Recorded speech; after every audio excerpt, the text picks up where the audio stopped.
thank you for coming back to my channel, and I wanted to show what I made for dinners this week. So, let's get in the kitchen and let's start cooking. And don't forget to subscribe, please, before you leave the video. That would be awesome. I'd so appreciate it. Hi, my name is Kristen, by the way. Okay, so first thing I made was chicken pot pie. I like to do the crust from scratch, and I like to do a crust on the top and the bottom. So this is a double recipe. It's, flour, a couple cups of flour, some salt, in the food processor. And then here's the butter, 2 sticks. I used my box grater to grate it instead of cubing it up by hand. This is a lot faster and easier, and I really like doing my crust this way. And then I just stuck it in the fridge while I was getting everything else ready, and it's perfect. Just pulsing it just to incorporate it nicely into the butter, the flour and the salts. And here I have a couple tablespoons of white vinegar. If I were doing like a fruit pie, I would use sugar instead, but this is a savory pie, so I'm using vinegar, and it's so good in this crust. And then, excuse me, after that we have ice water. I'm doing about 5 tablespoons to start with, and just kind of pulse it in there. And we're just trying to get to a point where the crust will stick together if you pinch it between your fingers, just like this. This is perfect right here. Then I can dump it out onto the counter right here and then start to press it together, and pretty soon the dough will form. It's really great. I did have to add just a little bit more cold water to this mess right here because I was having kind of a hard time getting it to stick together, and it just wasn't working very well. I used my bench scraper to just kind of press it together and kind of help this along a little bit. But as you can see, the crumbs aren't sticking together as well as I'd like. So I'm just going to add maybe just another teaspoon. You want to make sure you're not overdoing it on the water, because if you do, it will be tough. And I've done this before, and it just ruins the crust. Trust me. So you just do a little bit at a time until you get it to where you want it. Yeah. Just here, I'm going to put a little bit more of the water in. I didn't show it, but anyway, I did it. So here it is, perfect, and I'm just going to cut it in half. And a little off there. There we go. Okay, and then just put it in some plastic wrap and stick it in the fridge until you're ready to use it for your pie. This is great. This is one of my family's most favorite meals to eat in the wintertime. We all love it. I love it. It's just so warm and comforting, and it is just so good. It's just really good. We love it. Here it goes in the fridge. It's all done already. Okay, and then I'm going to pound out some chicken here so that I can get it ready to cook it. If you don't want to do this part, like pounding it out, you can use rotisserie chicken also, and those are the veggies I put in my pot pie. Some people do peas. My family is not a fan of peas, so I don't do those. But anyway, back to the chicken. Just season it up with what you like, and then getting ready to cook the chicken. Here we go. I just cook it over medium heat, medium high. We want to cook it thoroughly because I'm just gonna, pretty good, because it's gonna go in the oven anyway for about 45 minutes. So if it's a little bit under, man, it's okay. It's all right. But I'm just gonna take the chicken out, put it to the side. I'm gonna add more oil to the pan here, and then I'm gonna start sauteing the veggies. I'm starting with just the carrots because those are harder and they take more cooking time. So I usually like to start with the carrots first and add a little salt to kind of help along the cooking and to season, of course, but anywho. Okay, now I'm ready to add in, I like to do celery and onion. You can use however much you like on these veggies. I'm not really following a recipe. I'm just making this how I know will turn out good for my family and what they like. So, and I did some garlic too. I don't think I had that on my cutting board, I think, but anywho. So now I'm just going to season them up. I love dill, so I'm definitely going to use that.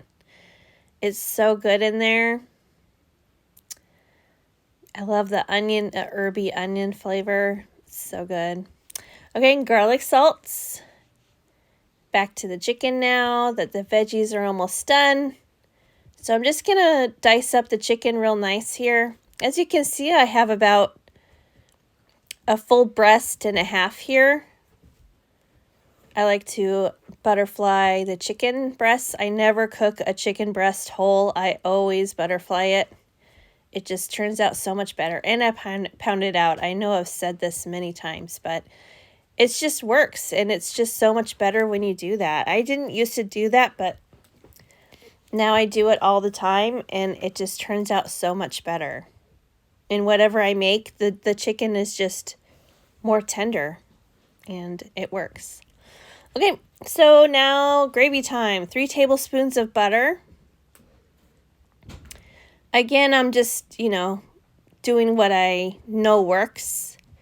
And I can add more if I need to, more liquid or whatever. But 3 tablespoons of all-purpose flour. Sprinkle it over the veggies and then mix that flour in real good and then let it cook out. You want that raw flour to cook out. So just let it hang out for a few minutes. And then I have homemade chicken stock here. Actually, to be honest, it's turkey stock. It's from my Thanksgiving turkey. And then just season it and let it thicken up. This is chicken bouillon powder. I think it adds a really nice depth of flavor. There's a lot of flavor anyway in the stock, but I just really want to add some more in, along with this poultry seasoning. Chicken pie is just not the same without it. It's chicken pot pie. You really need that poultry seasoning, in my opinion. Just my opinion, though. And then salt and pepper. Once it comes to a bubble there, then that's when it's going to start to thicken up. And I like to add in some seasoned salt and mix it in. This recipe, you have to make sure and give yourself enough time because this has to bake for about 45 minutes in the oven. And that's not even counting the cooking time of the chicken and the veggies and everything. So you got to make sure that you're starting, I'd say give yourself a couple hours from when you want to eat, then start dinner. So then I add the chicken back in, give it a stir so it all gets nicely combined. Turn off the heat and just let it hang out while I get the dough nice and rolled out here. This wasn't in the fridge for very long. I mean, maybe an hour or two. You're supposed to let it rest for at least 3 hours, it says in the cookbook, but yeah, I just do it an hour or two and it's fine. I will list down the ingredients that I used for the pie dough because it's out of a cookbook. I didn't look it up online or anything, so it's just out of a cookbook, and I'll list it for you if you haven't made a crust before. But just use whatever you like. Use store-bought if you want to go really simple and easy on this. By all means, go for the store-bought, or we've done it with puff pastry. That's not our favorite way, but I have done it like that before. And it's another little shortcut you can use. But after I get the pie crust all nice and rolled out, I'll put the filling in. As you can tell, it's still hot from being cooked, but you know, it works. Here goes the top. And what's great about a homemade dough is the leftover overhanging dough. I just tuck it in underneath the crust, just like the bottom crust, you know, just tuck those together. Then I just pinch the dough around my pointer finger, and I love the way it turns out. It just looks so great. Look, it just holds its shape so well. I'm just always so, wow, that's really neat. Like every time I make it. It just works out. This is a no-fail crust recipe in my eyes. This one works all the time. Every time I've made it, and it works great. So then we're going to do an egg wash, a little egg and heavy cream. Mix those together. And then I'm going to get a nice basting brush and then brush this nicely over the top of the crust. As you can see, it's not perfect.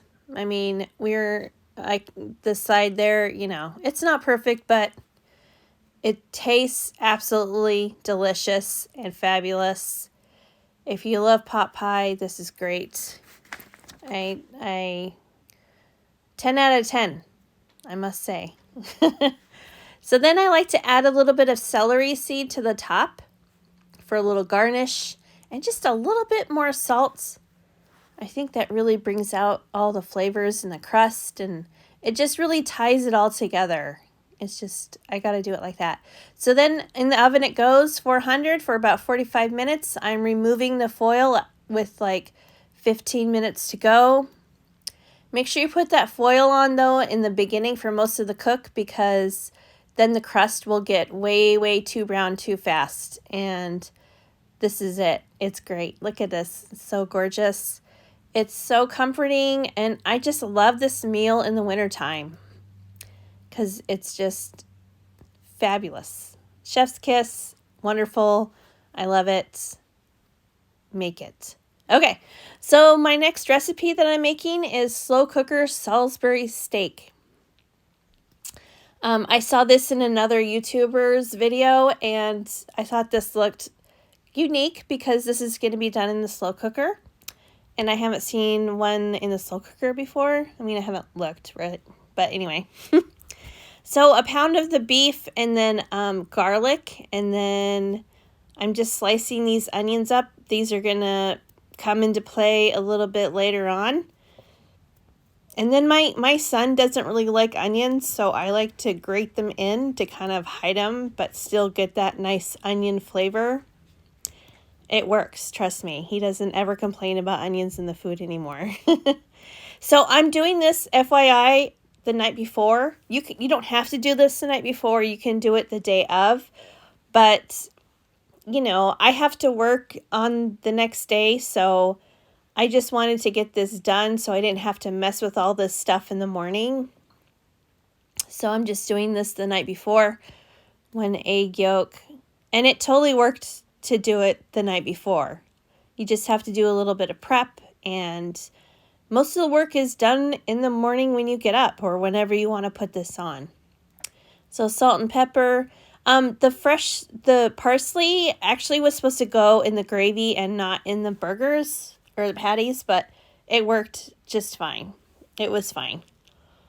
So I find this way the easiest way to portion out the patties to where they're kind of equal, you know, ish. I didn't do this perfectly, but it was just fine. So I had this parchment paper, so I just, you know, put each patty on one of the squares, and then I just kind of use my hands and form them into patties. And then I have this non-stick skillet over about medium-high heat, and you don't want to cook these all the way through here. We're just getting a nice sear on the outside and a little bit of brownish crispy bits.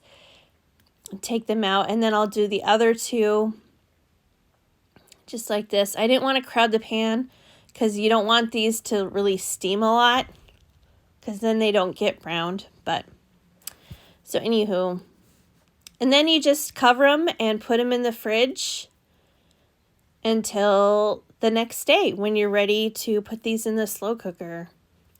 Okay, so now I'm getting the cooking liquid ready to go also for the night before. So that is just, let's see, 1.5 cups of beef broth, 1 ounce package of brown gravy mix,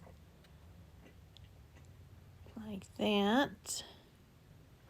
And then a little Dijon mustard, 1 teaspoon.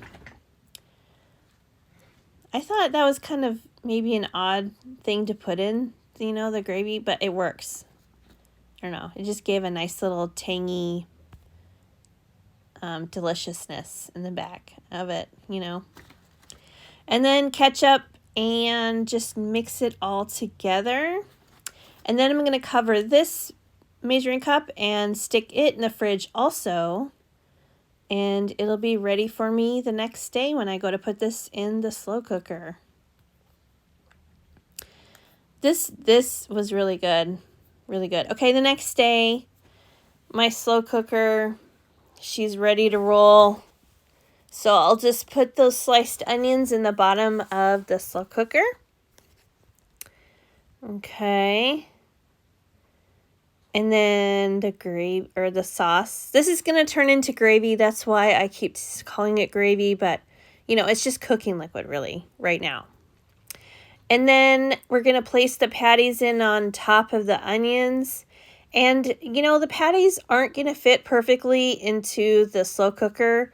This is like a 6-quart, I think, and they're going to be on top of each other a little bit. I try to arrange them as best I can so that, you know, they're laying as flat as possible, but, you know, they're not.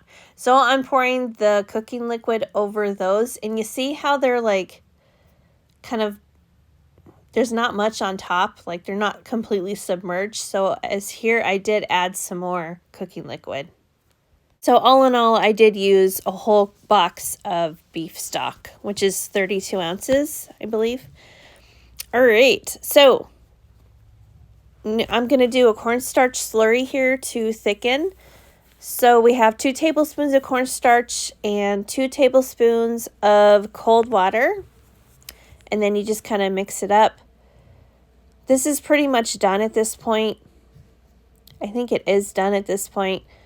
And I'll just kind of put it into the cooking liquid.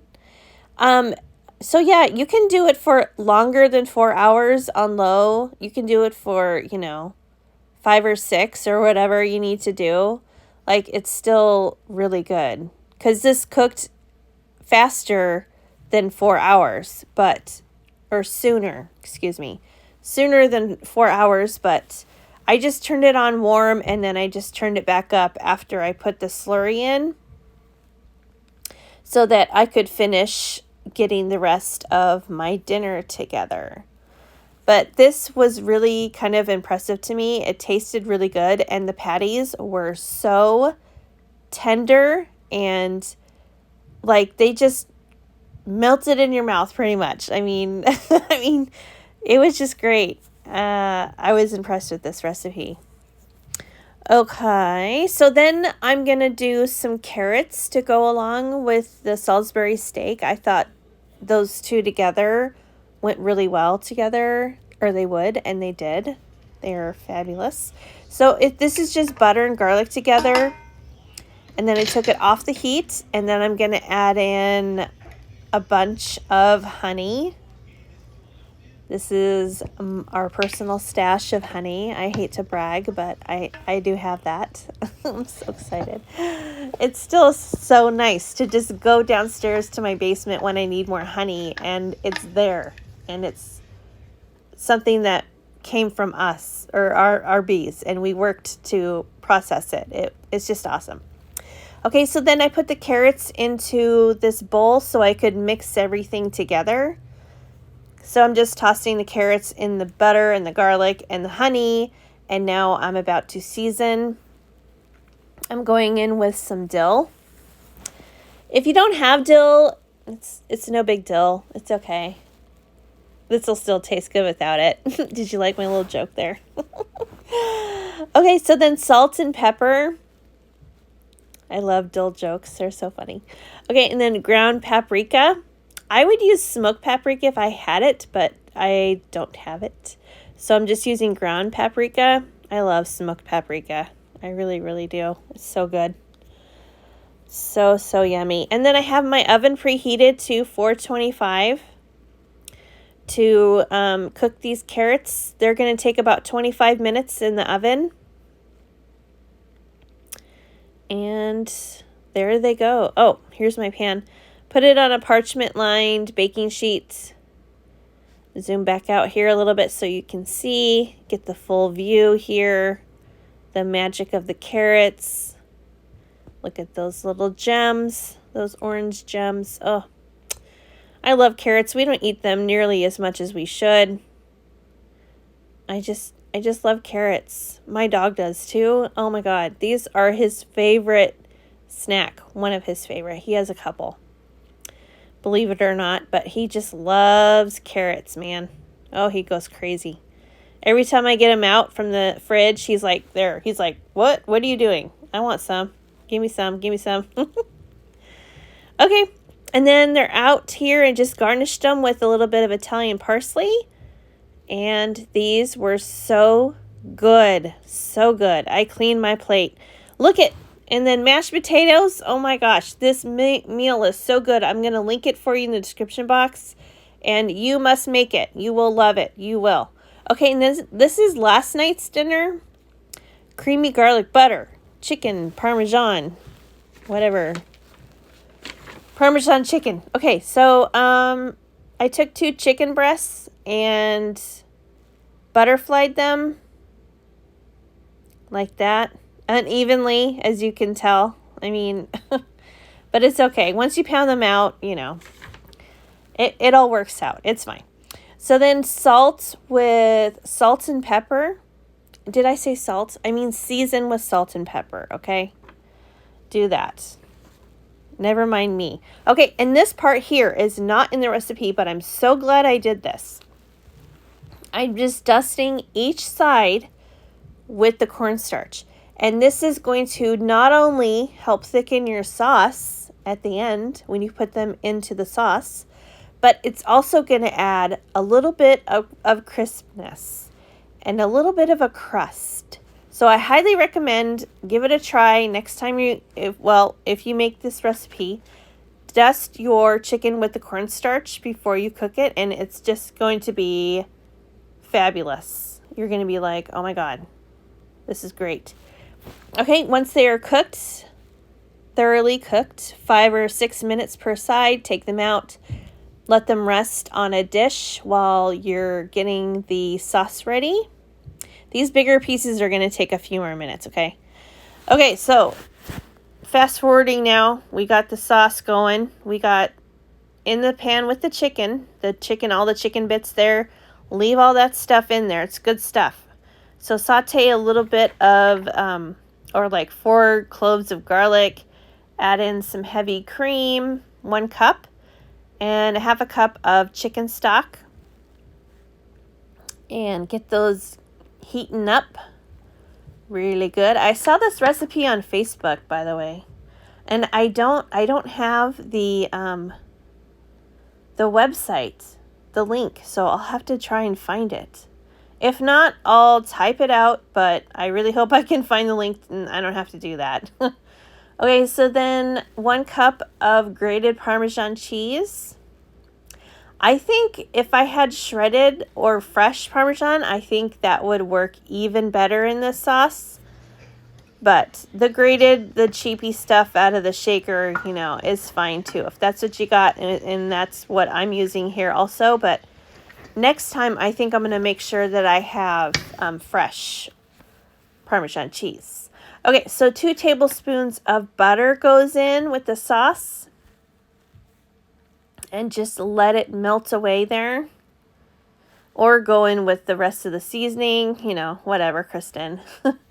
So then I did a half a teaspoon of paprika and then some Italian seasoning.